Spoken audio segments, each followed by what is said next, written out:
এটা নিঃসন্দেহে একটা মিস্টেক আমি বলবো। ভারতীয় ছবির ব্যবহার, এটা নিয়ে সবাই কথা বলেছে, আমি নিজেও একটু বলেছি, কারণ আমার ভালো লাগে নাই। আর এর সাথে আরো যে বিষয়গুলো এসেছে, একটা বিষয় আপনারা বলেছেন হালাল ট্যুরিজম। হালাল ট্যুরিজম বলতে আপনারা আসলে কি বুঝিয়েছেন, এটাও একটু জানার ইচ্ছা। আরো কিছু প্রশ্ন আছে, এই দুইটা যদি আপনি একটু বলেন তাহলে পরেরটা আবার করব।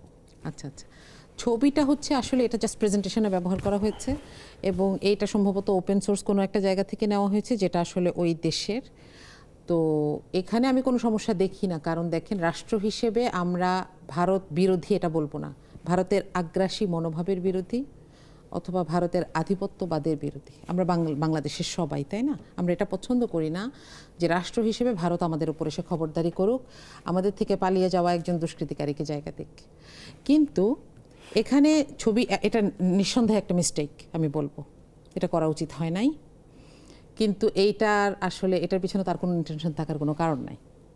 কিন্তু ধরেন পালিয়ে যাওয়া যে নেত্রীর কথা বলছেন, তাকে জায়গা দিয়েছে, এটা নিয়ে সবার অভিযোগ রয়েছে, অনেকের অভিযোগ রয়েছে, এটা ঠিক আছে। কিন্তু পালিয়ে যাওয়া এই ধরনের অপরাধী বা এই ধরনের দোষর বা এই ধরনের লোককে কিন্তু আমরা অতীতে দেখেছি, পাকিস্তানের মন্ত্রীও হয়েছেন, এটা কিন্তু হয়েছেন। তা আমরা কি সেই জন্য সেই রাগ পুষে রাখবো একটা দেশের প্রতি? তা তো না। না না, এটাই বলছি আমি, আমরা বুঝতে পারছি আপনি একটা যুক্তি দিয়েছেন, কিন্তু মনোজগতে কি একটা প্রভাব বিস্তার করে না যে ভারতের ছবিগুলি সুন্দর বা ভারত সুন্দর ছবি তৈরি করে, সাংস্কৃতিক এক ধরনের প্রভাব তৈরি হয় না? এখানে 6টা ছবির কথা বলা হয়েছে, পুরো প্রেজেন্টেশনে অসংখ্য ছবি ছিল।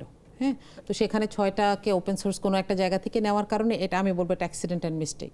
আর বাকিগুলিকে অন্য কোনো দেশ থেকে নেওয়া? না, একটা লোকাল ছবি। তাহলে শুধু ভারত কেন জায়গা পেল? এটা আমি জানি না, এভাবে আসলে প্রশ্ন করার জায়গা আছে কিনা বা দরকার আছে কিনা।